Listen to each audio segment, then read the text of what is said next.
اللهم بارك على محمد وعلى آل محمد كما باركت على إبراهيم وعلى آل إبراهيم إنك حميد مجيد۔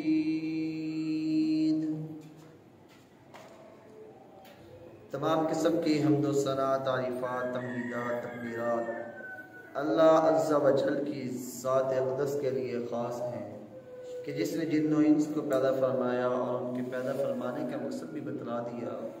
چنانچہ ارشاد ہوا وَمَا خَلَقْتُ الْجِنَّ وَالْإِنسَ إِلَّا لِيَعْبُدُونِ، کہ میں نے جنوں اور انسانوں کو صرف اور صرف اپنی بندگی کے لیے پیدا فرمایا۔ اور ان گنت بے شمار لاتعداد درود و سلام ہوں ان ہستی اقدس پر کہ جن کا نام نامی اسم گرامی حضرت محمد مصطفیٰ احمد مجتبیٰ صلی اللہ علیہ وآلہ وسلم ہے۔ محترم سامعین، ہم نے قرآن کریم کی تفسیر کا آغاز کیا ہے اور سورۃ البقرہ کی آیت نمبر 3 جو کہ پچھلا خطبہ کے اندر تھوڑا سا بیان ہوا اس کے متعلق، تو اس باقی آیت اور اس کے معنی و مفہوم کو قرآن و سنت کے مطابق بیان کرنے کی کوشش کی جائے گی۔ اللہ رب العالمین سے دعا ہے کہ رب العالمین مجھے حق سچ بیان کرنے کی توفیق عطا فرمائے، مجھ طالب علم کے علم میں اضافہ فرمائے اور میں حق کو صحیح طریقے سے بیان کر سکوں۔ اللہ تبارک و تعالی فرماتے ہیں الذین یؤمنون بالغیب، کہ وہ لوگ جو غیب پر ایمان لاتے ہیں۔ اس نے بعض نے ایمان کے معنی اللہ سے ڈر اور اللہ سے خوف کے کیے، جیسا کہ اللہ تبارک و تعالی کا ارشاد علی شان ہے ان الذین یخشون ربهم بالغیب، کہ بے شک وہ لوگ جو اپنے رب سے ڈرتے ہیں غیب کے ساتھ۔ اور جگہ پہ فرمایا من خشی الرحمن بالغیب، اور وہ شخص جو اللہ سے بن دیکھے ڈرے اور جھکنے والے دل کے ساتھ آئے۔ اس کے علاوہ بھی اللہ تبارک و تعالی نے ڈرنے کا تذکرہ کرتے ہوئے فرمایا کہ ڈرنے والے اصل کون ہیں؟ انما یخشی اللہ من عبادہ العلماء، کہ جو بندے ذی علم ہیں، علم والے ہیں، وہی حقیقت میں اللہ رب العالمین سے ڈرنے والے ہیں۔ انسان کے پاس جتنا زیادہ علم ہوتا ہے وہ اتنا ہی زیادہ اللہ سے ڈرنے والا ہوتا ہے، الا ماشاء اللہ، کہ جسے اللہ تبارک و تعالی ہدایت نصیب نہ فرمائے، وہ علم حاصل کر کے بھی جہنم کے گڑھوں میں جا گرنے والا ہوتا ہے۔ اور ایسے ہمارے معاشرے میں بہت سارے لوگ موجود ہیں کہ جو اپنے آپ کو محدث اور پتہ نہیں کیا کیا سمجھتے ہیں، لیکن حقیقتاً وہ جاہل ہیں، انہیں قرآن و سنت کا علم نہیں ہے۔ جو علم والا ہوگا وہ اللہ پر ایمان لانے کے بعد اللہ کے احکامات کی پیروی کرے گا اور اللہ سے ہمیشہ ڈرتا رہے گا۔ اس کے بعد بالغیب، غیب پر ایمان لانے والے۔ ایک حدیث میں ہے کہ آپ صلی اللہ علیہ وسلم نے ایک مرتبہ صحابہ اکرام سے پوچھا کہ تمہارے نزدیک ایمان لانے والا، بن دیکھے ایمان لانے والا سب سے افضل کون ہے؟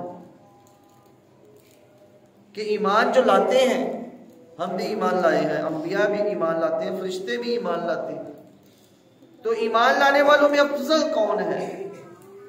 تو صحابہ اکرام نے جواب دیا کہ یا رسول اللہ وہ فرشتے ہو سکتے ہیں کہ جن کا ایمان سب سے اعلیٰ ہے، سب سے افضل ہے۔ تو آپ صلی اللہ علیہ وسلم نے جواباً فرمایا کہ وہ ایمان کیوں نہ لائیں؟ وہ تو اپنے رب کے پاس رہتے ہیں، رب کو دیکھتے ہیں، انہیں علم ہے اس چیز کا، تو ان کا ایمان تو مضبوط ہوگا۔ وہ ایمان کیوں نہ لائے؟ پھر لوگوں نے کہا کہ انبیاء ان کا ایمان سب سے مضبوط ہے، وہ سب سے افضل ایمان لانے والے ہیں۔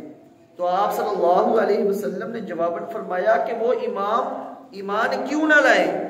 ان پر تو اللہ رب العالمین وہی نازل فرماتے ہیں، وہ فرشتوں کو دیکھتے ہیں، تو ان کا تو ایمان مضبوط ہوگا۔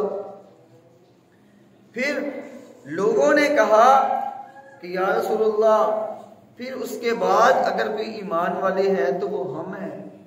پھر اس غیب کے ایمان سے مراد ہم صحابہ کرام ہیں۔ تو آپ صلی اللہ علیہ وسلم نے فرمایا کہ تم ایمان کیوں نہ لاتے؟ تمہارے اندر محمد صلی اللہ علیہ وسلم موجود ہیں، میرے اوپر وحی کو اترتے ہوئے تم دیکھتے ہو، تو تم ایمان کیوں نہ لاتے؟ تو پھر صحابہ نے پوچھا کہ یا رسول اللہ پھر آپ بتلائیں کہ وہ کون لوگ ہیں؟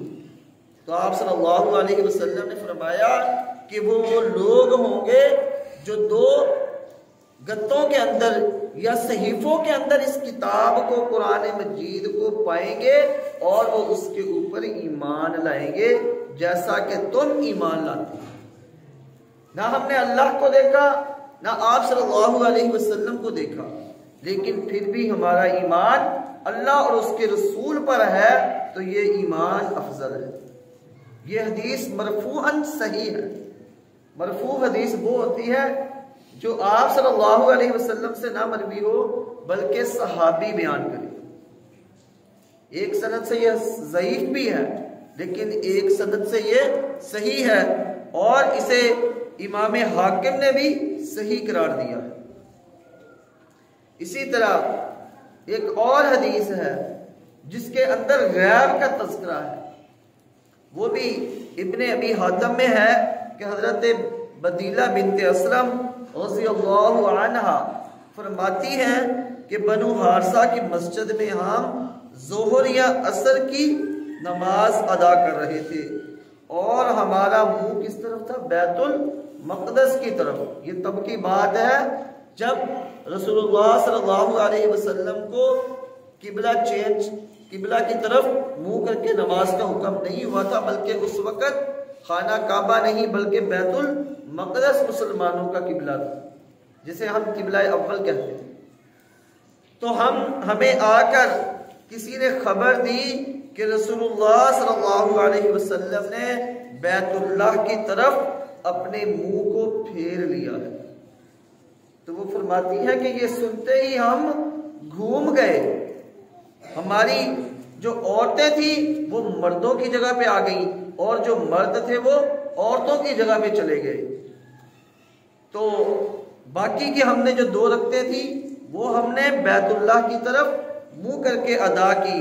تو جب یہ خبر حضور اکرم صلی اللہ علیہ وسلم تک پہنچی تو آپ نے فرمایا یہ لوگ ہیں جو غیب پر ایمان لاتے ہیں۔ یہ سند بھی مرفوعاً غریب ہے۔ تو بات کرنے کا مقصد یہ ہے کہ جب آپ صلی اللہ علیہ وسلم کا فرمان آ جائے تو اس وقت چاہے آپ نے قبلہ تبدیل کرنا ہو یا کوئی اور حکم ہو، منو ان مان لینا چاہیے۔ آج بعض لوگ ایسے بھی ہیں کہ میں نے ان کو دیکھا ہے کہ جب انہیں حدیث بیان کی جائے، کوئی آپ صلی اللہ علیہ وسلم کا فرمان بتلایا جائے تو یقین مانے وہ آگے سے سوال کرتے ہیں کہ ہم ایسا کیوں کریں، حالانکہ جب انہیں ان کا کوئی مولوی بات بتلاتا ہے تو تب وہ سوال نہیں کرتے ہیں، جب کہتے ہیں جو ہمارے مولوی نے کہہ دیا وہ ٹھیک ہے۔ لیکن جب آپ انہیں رسول اللہ صلی اللہ علیہ وسلم کی بات بتلائیں تو تب وہ آگے سے سوال کریں گے کہ ایسا کیوں ہے، یہ فلاں ہو سکتا ہے، فلاں ہو سکتا ہے، تو تب وہ عجیب و غریب بہانے تلاش کرتے ہیں۔ تو یہ وہ لوگ ہیں کہ جن کے دلوں کے اندر کجروی ہے، ٹیڑھا پن ہے، کہ وہ ایمان صحیح نہیں لاتے۔ اللہ تبارک و تعالی ہمیں ایسے لوگوں سے محفوظ فرمائے۔ اس کے بعد وَيُقِيمُونَ الصَّلَاةَ، اور وہ لوگ جو نماز کو ادا کرتے ہیں۔